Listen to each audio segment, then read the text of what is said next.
Hello ನಮಸ್ತೆ ಎಲ್ಲರಿಗೂ ವಿಕ್ರಮ್ ರಾಜ್ವೀರ್ ಶೋಗೆ ಸ್ವಾಗತ ಸುಸ್ವಾಗತ. ಜೈ ಶ್ರೀರಾಮ್. ಇವತ್ತಿನ ವಿಡಿಯೋದಲ್ಲಿ ಕಿಂಗ್ ಕೋಬ್ರಾ ಅಥವಾ ಕಾಳಿಂಗ ಸರ್ಪ ಈ ಹಾವಿನ ಬಗ್ಗೆ ತಿಳ್ಕೊಳ್ಳೋಣ.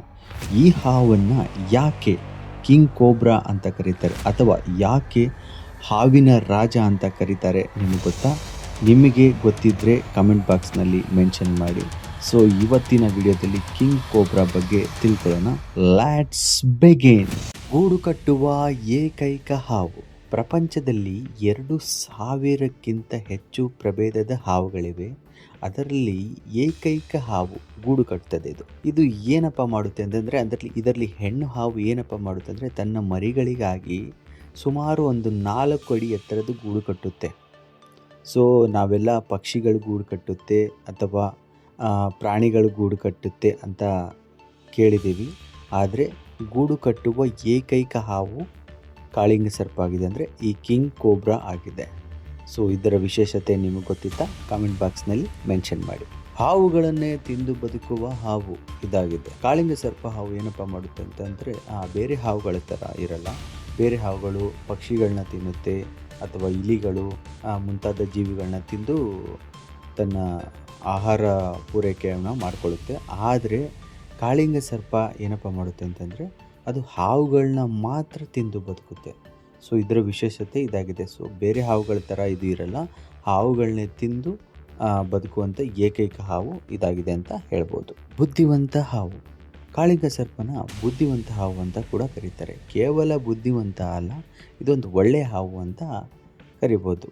ತಮಿಳಿನಲ್ಲಿ ಇದನ್ನು ನಲ್ಲ ಪಾವು ಅಂತ ಕೂಡ ಕರೀತಾರೆ. ಯಾಕಪ್ಪ ಅಂತಂತಂದರೆ ಈ ಹಾವುಗಳು ಸಡನ್ಲಿ ಅಟ್ಯಾಕ್ ಮಾಡೋಕ್ಕೆ ಹೋಗಲ್ಲ. ತಮಗೇನಾದರೂ ತೊಂದರೆ ಆಗ್ತಿದೆ ಅಂತ ಗೊತ್ತಾದರೆ ಮಾತ್ರ ಈ ಹಾವುಗಳು ಅಟ್ಯಾಕ್ ಮಾಡುತ್ತೆ. ಹಾಗೂ ಭಾಳ ಸೂಕ್ಷ್ಮವಾಗಿ ಈ ಹಾವುಗಳಿರುತ್ತೆ, ತಾಳ್ಮೆಯಾಗಿರುತ್ತೆ. ಸಡನ್ಲಿ ಅಟ್ಯಾಕ್ ಮಾಡೋದು ಅದೆಲ್ಲ ಈ ಹಾವುಗಳು ಮಾಡಲ್ಲ. ಸೊ ಈ ವಿಚಾರ ನಿಮಗೆ ಗೊತ್ತಿತ್ತಾ? ಕಾಮೆಂಟ್ ಬಾಕ್ಸ್ನಲ್ಲಿ ಮೆನ್ಷನ್ ಮಾಡಿ. ಅತ್ಯಂತ ವಿಷಕಾರಿ ಹಾವು. ಕಾಳಿಂಗ ಸರ್ಪ ಅತ್ಯಂತ ವಿಷಕಾರಿ ಹಾವು, ಅಂದರೆ ಜಗತ್ತಿನಲ್ಲಿ ಇರುವ ಹಾವುಗಳಲ್ಲೇ ಅತ್ಯಂತ ವಿಷಕಾರಿ ಹಾವು ಕಾಳಿಂಗ ಸರ್ಪ ಅಂತ ಕರೀತಾರೆ. ಯಾಕಪ್ಪ ಅಂತಂದರೆ ಇದರ ವಿಷದ ಪ್ರಮಾಣ ಎಷ್ಟಿರುತ್ತೆ ಅಂತಂದರೆ 8 ಜನ ಸಾಯ್ಬೋದು. ಮನುಷ್ಯರಾದರೆ 8 ಜನ ಸಾಯ್ಬೋದು. ಹಾಗೆ ಒಂದು ಆನೆ ಸಾಯ್ಬೋದು, ಅಷ್ಟು ವಿಷ ಇರುತ್ತೆ ಅಂತ ಹೇಳ್ತಾರೆ. ಸೊ ಇದರ ವಿಷದ ಪ್ರಮಾಣ ಎಷ್ಟಿರುತ್ತೆ ಅಂತ ಇಮ್ಯಾಜಿನ್ ಮಾಡ್ಕೊಳ್ಳಿ. ಬಣ್ಣ ಬದಲಿಸುವಂಥ ಹಾವು. ಕಾಳಿಂಗ ಸರ್ಪ ಬಣ್ಣ ಬದಲಾಯಿಸುವಂಥ ಹಾವಾಗಿದೆ.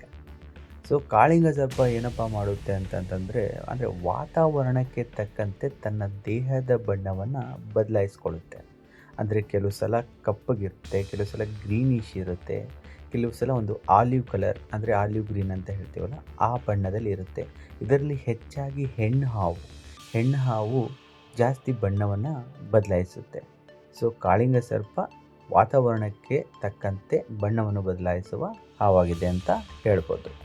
ತನ್ನದೇ ಸ್ಥಳಾವಕಾಶ ಹೊಂದಿರುವ ಹಾವು ಕಾಳಿಂಗ ಸರ್ಪ. ಯಾಕಪ್ಪ ಅಂತಂತಂದರೆ ಈ ಹಾವು ದಿನವಿಡೀ ಎಲ್ಲೇ ಸುತ್ತಾಡಿದ್ರೂ ರಾತ್ರಿ ಹೊತ್ತು ತನ್ನ ಸ್ಥಳ ಇರುತ್ತಲ್ಲ, ತನ್ನ ಗೂಡು ಅಥವಾ ತನ್ನ ಸ್ಥಳ ಏನಂತ ಇರುತ್ತೆ ಆ ಜಾಗಕ್ಕೆ ಮಾತ್ರ ಬಂದು ಇರುವಂಥ ಹಾವಾಗಿದೆ.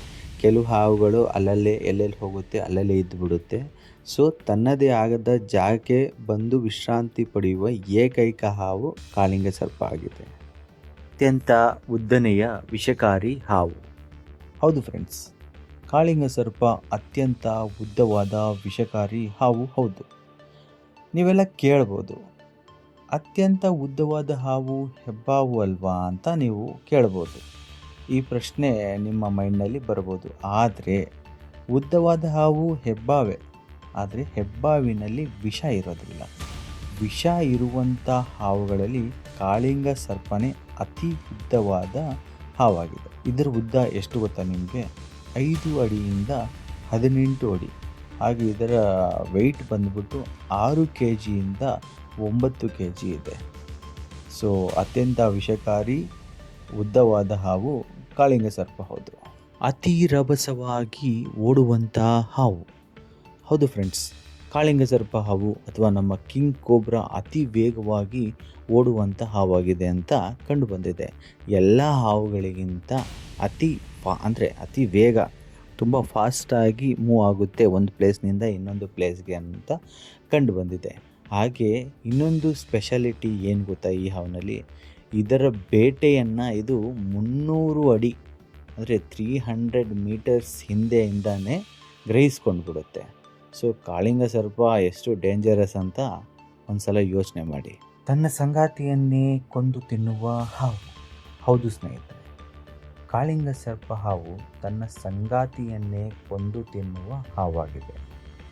ಇದಕ್ಕೆ ಕಾರಣ ಏನಪ್ಪ ಅಂತಂದರೆ, ಗಂಡು ಕಾಳಿಂಗಗಳು ಹೆಣ್ಣು ಕಾಳಿಂಗಗಳ ಜೊತೆ ಲೈಂಗಿಕ ಕ್ರಿಯೆ ನಡೆಸಿದ ನಂತರ ಆ ಹಾವುಗಳನ್ನ ತಿಂದುಬಿಡುತ್ತೆ ಅಥವಾ ಕೊಂದುಬಿಡುತ್ತೆ ಅಂತ ಹೇಳ್ಬೋದು. ಇದಕ್ಕೆ ವಿಜ್ಞಾನಿಗಳು ಕೊಟ್ಟಿರುವ ಕಾರಣ ಏನಪ್ಪ ಅಂತಂದರೆ, ಗಂಡು ಕಾಳಿಂಗಗಳು ಎಲ್ಲ ಹಾವುಗಳನ್ನು ತನ್ನ ವಿರೋಧಿ ಅಥವಾ ತನ್ನ ಶತ್ರು ಹಾವುಗಳಂತೆಯೇ ಭಾವಿಸುತ್ತೆ. ಸೊ ಈ ಕಾರಣದಿಂದ ಗಂಡು ಕಾಳಿಂಗಗಳು ಹೆಣ್ಣು ಕಾಳಿಂಗಗಳನ್ನ ಕೊಂದು ತಿಂದ್ಬಿಡುತ್ತೆ ಅಥವಾ ತನ್ನ ಸಂಗಾತಿಯನ್ನೇ ಕೊಂದು ತಿನ್ನುತ್ತೆ ಅಂತ ಹೇಳಲಾಗಿದೆ.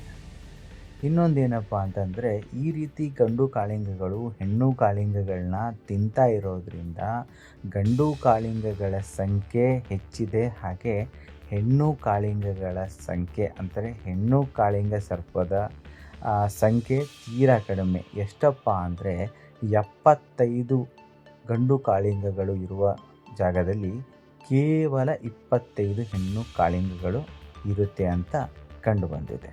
ಸೊ ಇದಾಗಿತ್ತು ನಾವು ಕಾಳಿಂಗ ಸರ್ಪನ ಯಾಕೆ ಕಿಂಗ್ ಕೋಬ್ರಾ ಅಂತ ಕರಿತೀವಿ ಅಂತ ಅನ್ನೋದು. ಸೊ ಈ ವಿಡಿಯೋಗೆ ಏನಾದರೂ 100 ಲೈಕ್ಸ್ ಬಂದರೆ ನಾನು ಆ ಹಾವುಗಳ ಬಗ್ಗೆ ಪಾರ್ಟ್ 2 ವಿಡಿಯೋನ ಮಾಡೋಣ ಅಂತ ಅಂದ್ಕೊಂಡಿದ್ದೀನಿ. ಆ ವಿಡಿಯೋದಲ್ಲಿ ಏನಪ್ಪ ಇರುತ್ತೆ ಅಂತಂದರೆ, ನಾವು ಹಾವುಗಳನ್ನ ಯಾಕೆ ಸಾಯಿಸಬಾರ್ದು, ಹಾವುಗಳಿಂದ ನಮಗೆ ಏನೇನೆಲ್ಲ ಹೆಲ್ಪ್ ಆಗ್ತಿದೆ, ಸೊ ಈ ವಿಚಾರಗಳನ್ನೆಲ್ಲ ಆ ವಿಡಿಯೋದಲ್ಲಿ ನಾನು ತಿಳಿಸೋಣ ಅಂದ್ಕೊಂಡಿದ್ದೀನಿ. ಸೊ 100 ಲೈಕ್ಸ್ ಏನಾದರೂ ಈ ವಿಡಿಯೋಗೆ ಬಂದರೆ ನಾನು ಪಾರ್ಟ್ 2 ಮಾಡೋಣ ಅಂತ ಅಂದ್ಕೊಂಡಿದ್ದೀನಿ. ಸೊ ಚಾನಲ್ನ ಲೈಕ್ ಮಾಡಿ, ಶೇರ್ ಮಾಡಿ, ಸಬ್ಸ್ಕ್ರೈಬ್ ಮಾಡಿ, ಹಾಗೆ ಆದಷ್ಟು ಜನರಿಗೆ ಶೇರ್ ಮಾಡಿ ಅಂತ ಹೇಳ್ತಾ ಇವತ್ತಿನ ವಿಡಿಯೋನ ಮುಗಿಸ್ತಾ ಇದ್ದೀನಿ. ಜೈ ಶ್ರೀರಾಮ್.